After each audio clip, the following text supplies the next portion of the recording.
Soğuk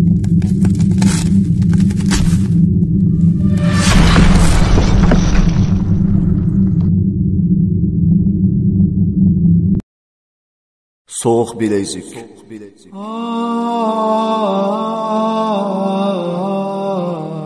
Nahayet şefkatlik ve mihriban Allah'ın ismi bilen başlayayım. Esselamu aleyküm ve rahmetullahi ve berekatuhu.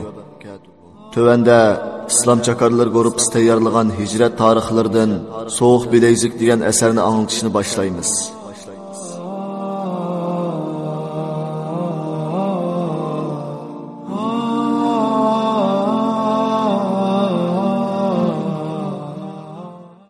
Soğuk bilezik.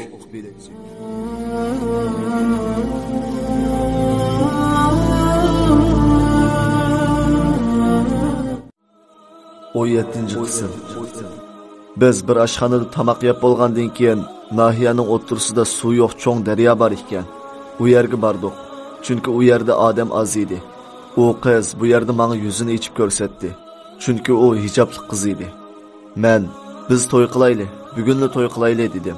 U, yo'q, ota-onam dinni tushunmaydi. Ular hammasi ziyoli, texi o'qituvchi oilasi. Qanday qilamiz dedi. Undaqda uyinglarga yaqin masjid bormi desam, ha, bizning uyning oldida cho'ng nahiyalik jome masjid bor dedi. Bu masjid nahiya bozorining o'ttirisidagi 4 ko'cha yig'izga joylashgan cho'ng masjid ekan. Biz u yerga bordik. Biz masjidni shom bo'lg'ich saqlab, shom namozni o'qib bo'lgandan keyin men imomga barliq ahvolni va bu qizning ahvolini dedim. Masjiddagilar bu qizning oilasini biladi ekan. Imom bizning masjiddagilarning guvohligi bilan to'y qilsak bo'ldiganligini dedi.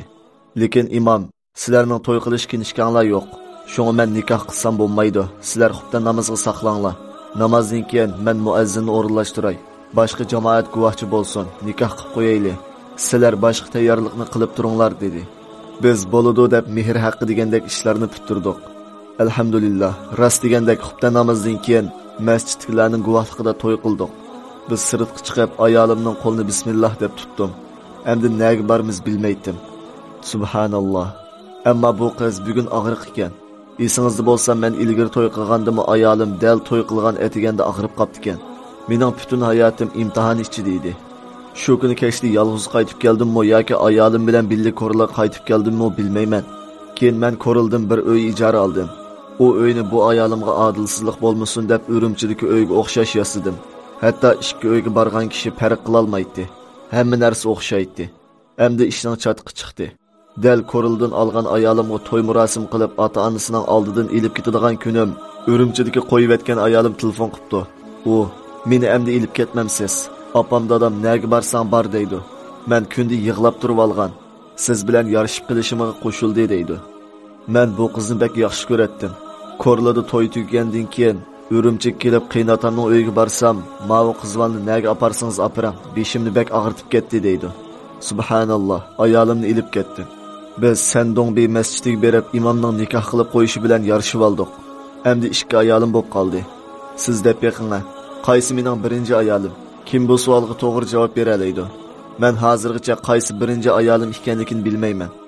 Bir haftadan keyin men Urumchidagi ayolimni ilib Ko'rliga bordim va Ko'rildagi ayolimga hamma ishni dedim. U bekmi xafa bo'lgan bo'lsa-mu qabul qildi. Qabul qilmasa-mu nima amal edi bechoraga. Ammo men bu ishni Urumchidagi ayolimga demadim. Chunki u meni bekli yaxshi ko'ratdi. U hargiz qabul qilolmaydi. Men ajoyib bir pas-holatga tushib qolgan edim. U meni deb ko'p aziyat tortgan edi. Men bilan hijrat qildi. Balimiz tushib ketdi. Tog'da ochliq jafos tortdi. Keyin yana hijrat qilaman deb ota-onasidan aziyat tortdi. Keyin men birmida tutilib qolgandim. Men uchun qo'ldan kelganning hammani qilgan tursa, qandoqmi bu ishlarni uningga dey. Bu bechora hargizmi qabul qilolmaydi. Keyin asta-asta darman deb yushurdim. Mening boshqa amalim yo'q edi. Bo'ldigan ish bo'lib bo'lgan edi. Men bu ishlarni birasiga vafosizlik qilish uchun qilganmi emas. Hammasi Allohning irodasi edi. Qalbim siqilishga boshladi. Turmidagi tayoqning og'riqi badnimni og'ritgan bo'lsa, hozir ko'ngil og'riqi yuragimni og'ritayotgan edi. Men bir tugmaydigan imtihon maydoniga kirib qolgan edim. Bu ayolning qishig'i kelsam, u ayolning g'imida. U ayolning qishig'i borsam, bu ayolning g'imida. Hatto kechada 12 gacha bir ayolimning qishida, 12 dan keyin yana bir ayolimning yilida turdim. Yana ko'nglim siqildi. Qanday qilishni zodi bilmadim. Bu vaqtda menga turmadan chiqqili 3 oy bo'lgan edi. Her ikki uyga barg'um kelmas bo'ldi. Her ikkila ayolga vafosizlik qilyotdim. Bir kuni Korilda ishdan kelib, miskin ko'nglimni ayig'i yo'q xiyolga boshlab qo'yib, mashinada kecha-kecha o'tirib qoldim. Yerim kecha bo'lganda uydagi ayolim derazadan chaqirib ketdi. Mashindan tushib, uyga kirib uxildim. Ayolimga gapmi qilg'im kelmaydi. Ertasi atiganda mashinaning oldiga kelsam, mashinaning ichi yo'riq turdi. Ichib qarasam, bir insofliq o'g'ri mashinamning keyni ishkining kichik aynigini chiqib, mashinada men unutib qolgan qo'l sumkamni elib, ichidagi pulni elib ketibdi. Bekmi qiziqish. Balkim somkada 15 ming atrofida pul bor edi. O'g'ri hanim bo'lsa, cho'ng aynakni chaqmabdi. Mashina BMW'ning oliy darajalik edi. Oldi cho'ng ayniki bekmi qimmat edi. Qarab kulib ketdim. Ha bo'pti, rizqini optida deb ishga ketdim. Tushdan keyin uyga baldur keldim. Qo'rsqim och edi. Uyning oldiga kelsam, ayolim qo'roning oldiga sayilib kirgili menibdi. U birdam saqlab turing, men hozirlik kelaman dedi. Men uyda kompyuter o'ynab o'ltirdim. Ayolim kirmadi. Bekmi och edim. Ochchiqim kelishga boshladi. Balkim 2 soat o'tganda yig'lab ketdi. Nim bo'ldi? Tutib oldi. Kim? Qo'roning oldida bir necha saqchi. Yuzingni ochsan deb unimsam tillidi demdo, urdi demdo, toza esimda qolmabdi. Bekla ochchiqim keldi. Ayolimga, "Bo'pti, xafa bo'lmang" deb tasalli berib, ko'nglini tinchitdim. Ammo qalbimdan ajoyib xiyollar kechiyotdi. 2 kundan keyin mashinaning aynigini soldirg'ach, Urumchiga keldim. Urumchidagi ayolim men kelib 2 kundan keyin aksining uyiga bordiganligini dedi. Men, "Ha, bo'pti, berib keling" dedim. Birdamdan keyin telefon qilibdi. Akamning uyiga kira olmadim. Nim bo'ldi? Qo'roning oldida saqchilar yuzi yipiqliq ayollarni tutqil turibdi. Qanday qilaman? Yüzümni içib akamning uyiga kirib ketaymi? Sham namoziga oz qoldi deydi. Ya Allah, vatan bargancha tarlayotdi. Ma'qul, kirib keting, chiqmang, men olg'ili borman dedim. Men shu jarayonda bir hafta Urumchida, bir hafta Korilada turdim. To'limi charchidim. Ayollarimga ega bo'lolmasam, qandoq ish bo'lib ketdi deb o'ylab hijrat yo'lini yana izlashga boshladim. Ammo endi qandoq manaman? Nega hijrat qilaman? Men yeyeni 3 kun kuzatdim. Shu chog'da tilovat suhbatxonasida 5000 atrofida odam bor ekan. Dinga va hijratga munosabatli gap qilgan odamni birma-bir tizimlab, mingdan ortiq odamni suzib elib, bularni kuzatdim. 5-kuni men bildigan so'z bilan bir boshqasiga gap qildi. Men shu hamon uning xat yozdim. U 3 kundan keyin javob qaytardi. Men uningga qayta-qayta gap qilavergan edim. U menga ishonmadi. Men hamma gapni deb, oxiri billi tushgan ishkimizning rasmini tasvirlab berdim. Albatta men bu kishining kimligini bilib bo'lgan edim. Ondan u menga ishondi. Biz mungdashdik. Men uningga hijrat qilganligimni dedim. Yordam qilay, at menga olamsan deydi. Men, "Yo'q, 3 kun vaqt bergin" dedim. Emsi bir haftadan keyin men, "Hech kimga dema, yolg'iz kel" deydi. Bekmi xush bo'ldim. Men at ota-onam bilan birga o'ltirib, maqsadlarimni dedim. U kuni biz 8 bola va ota-onam hammamiz uyga yig'ilgan edik. Men ularga tamoq yeb o'ltirib, "Men mushu necha kun ichida hijrat qilaman, mendan rozi bo'linglar" dedim. "Ocham, bo'ldi ukam, hamma odam bordigan yeriga bordi ekan. Ammo seni tutib oldi ekan, mangsang yana tutib oladi. Bo'ldi, bu yerda namozingni o'qib yurgan" dedi. "Akam, sen dinni yaxshi tushunmaysan. Mening xotanda do'stlarim bor. Seni shu yerga tanishtirib qo'yay. Oldi bilan sen jihad qilaman demay, dinni o'rgan" deydi. Dadam to'limiz surlik ochiq yomon odam edi. O'g'il bola boshlagan ishni tugutish kerak. Natija qozonmasdan mangan yo'ldan voz kechish irodasiz odamning ishi. "Bo'pti, nega borsang mayli" dedi. Dasturxon jimjit bo'lib qoldi. "Opam, nega borsang bor, men sendan rozi.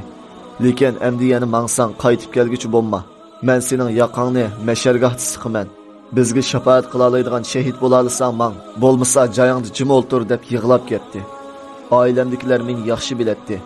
Men bir ishni qilaman desam, ular to'simi baribir qilatdim. Men shunday qilib, uydan qo'llash va qarishtirish bilan, ammo nihoyat og'ir mas'uliyatni bo'ynimga ilib qaytib chiqdim. Ikkinchi akam, dadamlar bayadi deyolmadim. Bir yerga mangma. Jihad qilish yaxshi, lekin sen tex dinni yaxshi tushunmaysan. Agar o'q sening jinoni olmay qarig'o yoki miyib qilib qo'ysa, sen chidayolmaysan deb ko'p tabliq qilib ketdi. Men so'zlarga, "Ma'qul aka, men yaxshi o'ylashay" deb gapni tugatdim. U asli hizbut edi. Ko'p qitim siyosiy jinoyat bilan turmada yotgan. Men bizning oila siyosiy oila bo'lganlik uchun pasport ololmaydim. Men tez-tez tayyorlikni boshladim. Korildagi ayolimga hammani dedim. Chunki bizning to'ydagi shartimiz u ayolni cho'qim hijrat maydoniga yetkazish edi. Lekin hozircha yolg'iz mangdiganligimni, uni keyin elib chiqadiganligimni dedim. Alloh bilan qasam, Men va'damga vafo qilgan edim. Uni izzat makoniga yetkazgan edim. Mana hozirmi jihad maydonlarida turibdi. U ayolga Alloh rahmat qilsin. Ammo Urumchidagi ayolimga demadim. Uningga bordigan yerimga xotirjam berib bo'lib, ondan desam yaxshi deb biletdim. Chunki u mening yana tutilib qilishimdan bekla ansiraydi. Bu bir hafta jarayonida meni bir necha ballar hijrat yo'li uchun izlab keldi. Ularga men chiqib bo'lgandan keyin ularning yo'lini menishga va'da berdim. Allohga shukri, bu va'damni amalga oshdi. Ular salomat Turkiyaga keldi. Hozir ba'zilar Turkiyada, ba'zilar shahid bo'ldi. Ba'zilar jihatda, yana ba'zilari jihatdan qochib kelib, yaqinda yana jihat maydoniga beribdi. Ammo bu 5-6 balalardan menga eng ko'p aziyat kelgan edi. Hatto zulm qildi. Oilamni vayron qildi. Bo'ldilar, bularni Allohga topshirdim. Oldidagi do'stim menishdan bir kun burun yenimdagi pullarni dollarga almashtirishimni aytdi. Men 5000 koy ilib qilib, boshqa pullarni dollarga almashtirishga tayyorlab qo'ydim. Bu bir hafta ichida butun vujudim bilan hijratga tayyorlik qilib o'tdim. Bek cho'ng sinoqlar keldi.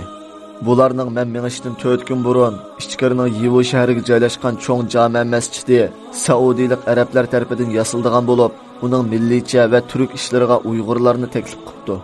Bu bekmi cho'ng ish edi. Meni bu masjidning Tokyo xaritasini sizishga bo'r talaliq og'inamning vasitasi bilan taklif qildi. Balkim bu ish 1 yilda tugaydi. Bu ishdan men million pul topatdim. Lekin buni rad qildim. Subhanalloh. Yana 2 kun o'tib, ko'rilliq bir odam Saydong dehqonchilik rayonida dacha rayon qurmoqchi ekan. Bu ishga meni taklif qildi. Hatto qurilish loyihasi bilan qurilish ishlarigacha menga berishini aytdi.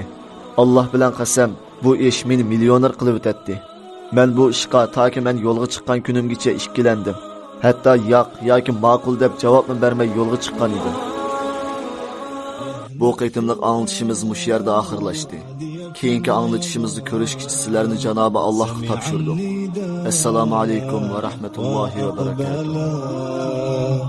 Nahya bihi fi 'izzatin tasmu bi